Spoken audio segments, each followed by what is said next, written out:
मैं आप सब लोगों का मेवाड़ यूनिवर्सिटी की ओर से हार्दिक स्वागत और अभिनंदन करता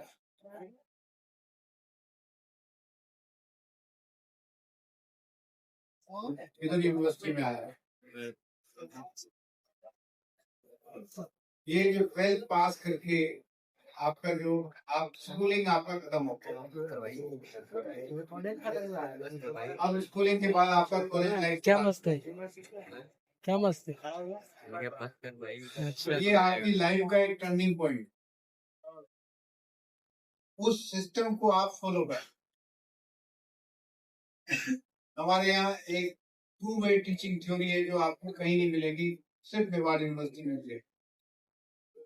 वो क्या है वो आपके टीचर्स बताएंगे आपको, लेकिन आप उसको फॉलो कर। वो हमने अपने यहाँ डेवलप की है, पहली बात। दूसरी बात, आपको मैं यहाँ पे अपने कोर्स के साथ साथ, ध्यान से सुनना मेरी बात को, पीछे तक आवाज आ रही है? एक कोर्स के साथ एक वैल्यू एडेड कोर्स और दूंगा। उस वैल्यू एडेड कोर्स में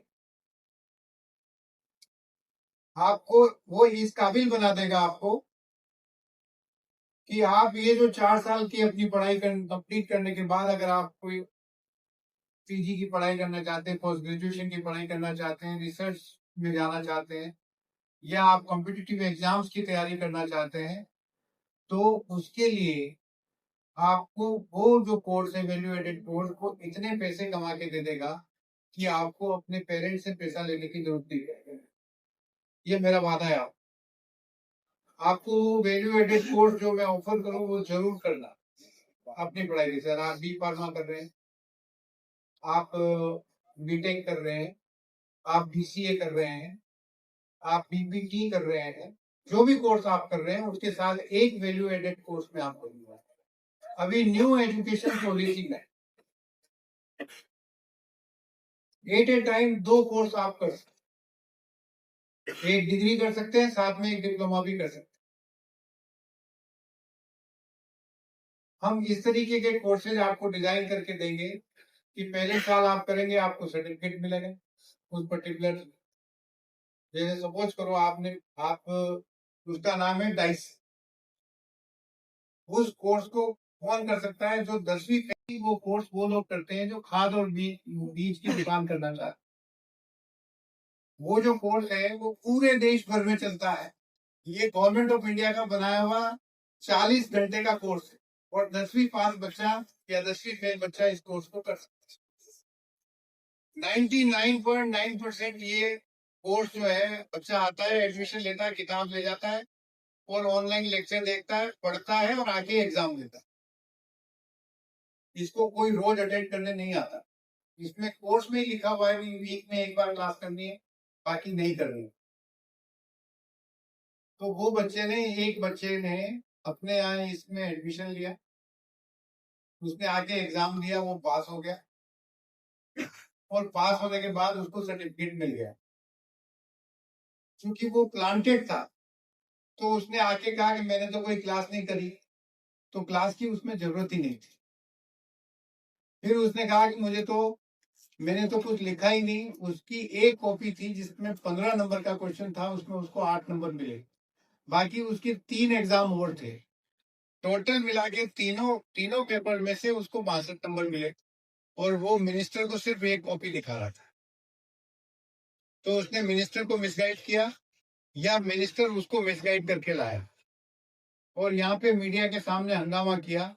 क्योंकि बहुत सारे कंपटीटर्स हैं हमारे, उनको पता लगा कि यहाँ बिहार से, जम्मू कश्मीर से, नॉर्थ ईस्ट से 500 600 बच्चा आता है पढ़ने में।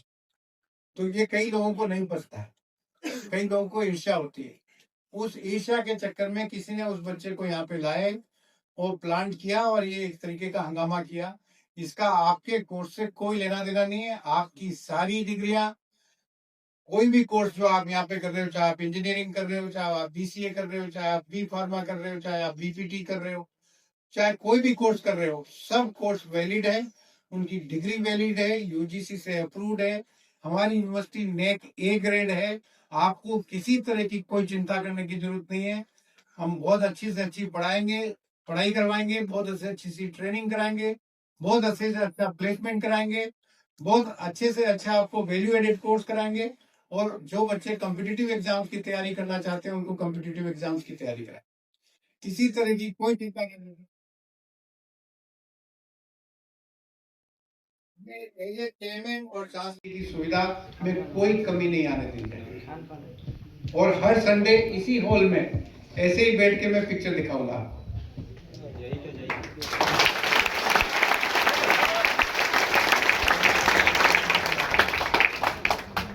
रखना आपने एक तो लाइफ में, अभी मैं लाइफ में एक चीज आपको बताना चाह रहा हूँ, वो बहुत जरूरी है। आप सब लोग अब 12th पास करके आए हो। लाइफ में 3 लोगों की हमेशा इज्जत करना, कभी उनकी, और यही 3 लोग ऐसे हैं जो आपको जिंदगी में आगे बढ़ने के लिए प्रेरित करते हैं। और जब आप आगे बढ़ते हो तो खुश होते हैं। कौन 3 लोग हैं? एक आपकी माँ, एक आपके पिताजी, और एक आपका गुरु, आपका टीचर।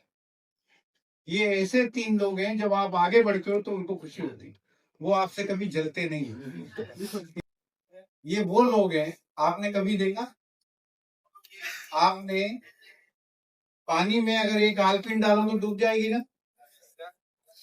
पानी में एक सिक्का डालो डूब जाएगा, एक आलपिन डालो डूब जाएगी, है? लोहे का कोई भी टुकड़ा डालो डूब जाएगा। लेकिन अगर पानी में कितना बड़ा लकड़ी का गट्ठा डालो, नहीं डूबे, तैरता है। क्यों तैरता है? इसके पीछे का क्या रीजन? इसके पीछे का क्या रीजन है? लकड़ी चाहे इतना बड़ा झांझ होता है लकड़ी का, वो भी पानी में तैरता है। लकड़ी का छोटा सा टुकड़ा डालो वो भी तैरता है, और लोहे का इतना सा टुकड़ा डालो डूब जाएगा। क्या वजह? वो जो लकड़ी है ना, उस लकड़ी को पानी ऊपर लेता है। क्यों लेता है? इसलिए लेता है कि वो जो लकड़ी है उसको पानी ने सींचा। इसलिए जब भी वो डूबने को आती तो वो ऊपर हाथ कर देता है, ऊपर ले लेता है। ऐसे ही हमारे माँ बाप और हमारे टीचर होते हैं कि जब भी हमें कोई तकलीफ होती है तो वो अपना हाथ आगे कर देते हैं और आपको ऊपर कर देते हैं।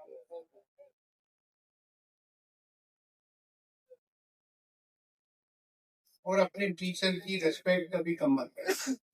आपने सिर्फ एक काम करना है कि अपने टीचर की, जो भी आपको पढ़ा रहा है उसकी पूरी रिस्पेक्ट करें। और आपसे उम्र में कोई भी बड़ा यहाँ कैंपस में, हॉस्टल में, मेस में कोई भी दिखे तो उसको नमस्ते जरूर करें। इस बात की चिंता मत करना कि ये हमें नहीं जानता, नहीं हूँ, ये कौन है क्या नहीं है। बस आपसे उम्र में बड़ा होना चाहिए, चाहे वो आपका सीनियर स्टूडेंट हो, चाहे वो टीचर हो, चाहे नॉन टीचिंग स्टाफ हो, चाहे आपका वार्डन हो, सब आपसे बड़े हैं, आपको उनके कुछ सीखना है।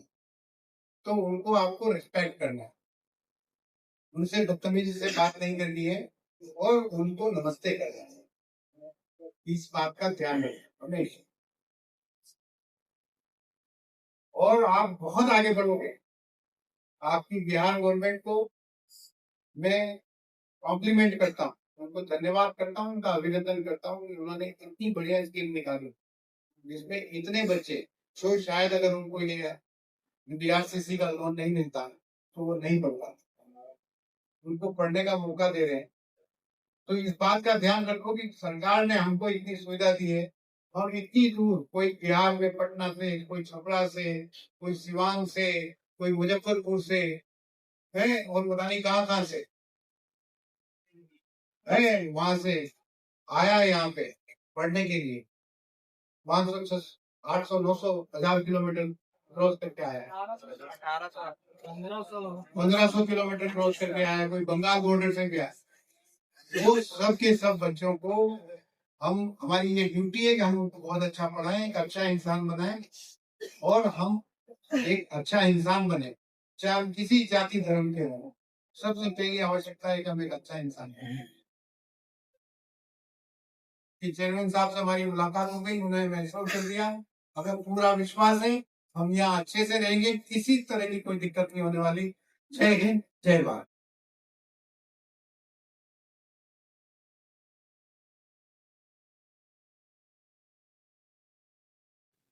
For the future, right? So thank you so much, and आप लोग अब जा सकते हैं. Thank you so much. Oh.